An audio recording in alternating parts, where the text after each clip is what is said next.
les gens veulent changer, mais ils n'y arrivent pas. Et beaucoup se demandent, mais comment je fais pour changer? J'y arrive pas. J'essaie, mais j'y arrive pas. Vous savez, bien aimé, en tant que bon père de famille, j'ai essayé à plusieurs reprises d'amener mes enfants à changer. Et alors, comment j'ai fait? Je leur dis, ne fais pas ci, ne fais pas ci, fais ça. Puis j'ai découvert que, malgré leur bonne volonté, ils essayaient de faire, mais ça ne marchait pas. Donc, allez, ne mange pas du Nutella. Plus de Nutella dans la maison. Alors, ils mangent plus du Nutella pendant un jour. La vérité, c'est qu'ils prennent du Nutella puis ils cachaient. En fait, parfois, les gens veulent changer, mais ils n'y arrivent pas.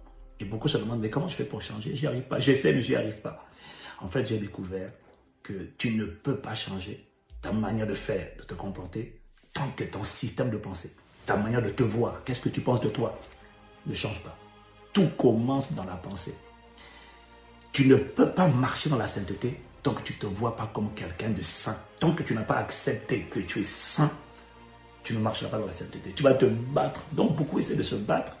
Mais le problème, c'est qu'ils ne se voient pas d'abord comme ils doivent se voir. En fait, tout commence par la perception de toi, ton système de pensée, ton identité.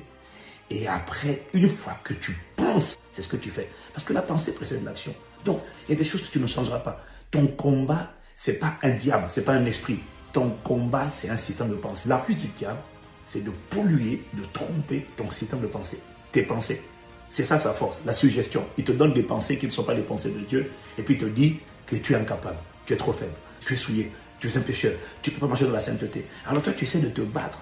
Tu ne peux pas sortir de l'impudicité tant que tu ne te vois pas comme quelqu'un de saint. Je vais te partager quelques pensées comme ça dans les prochains jours pour t'emmener à comprendre et à découvrir comment on fait pour marcher dans la victoire. Ce que je veux que tu comprennes, c'est que tant que ton système de pensée n'a pas été transformé par la vérité, l'assimilation de la vérité, ce que tu fais ne changera pas. Ça va durer brièvement. C'est pour ça qu'il y en a qui commencent à faire du sport. Mais tant que ton système de pensée, tu ne te vois pas comme un sportif ou une sportive, tu vas essayer de faire du sport, tu t'envoies dans la salle de sport, tu commences une semaine, 2 semaines, et puis après tu te décourages. Pourquoi? Parce que ton système de pensée d'abord n'a pas été transformé. Il faut commencer par la pensée. Il faut être avant de faire, il faut faire avant d'avoir. Tout commence là-dedans, ton système de pensée. La guerre spirituelle, la vision, la défaite, la réussite, la défaite, la victoire, le succès, l'échec, la médiocrité, la pauvreté, la richesse, tout commence dans ton système de pensée. Celui qui tient ta manière de penser, tient comment tu vas te comporter. Et toute vie que tu veux mener, comme tu veux faire, sans avoir travaillé d'abord, qu'est-ce que tu penses être? Comment tu te vois? Est-ce que tu te vois comme je te vois? Si ça, ce n'est pas établi, tout ce que tu fais ne sera qu'éphémère et ne durera pas. Voilà pourquoi il faut travailler ça, la vérité, la connaissance de la vérité.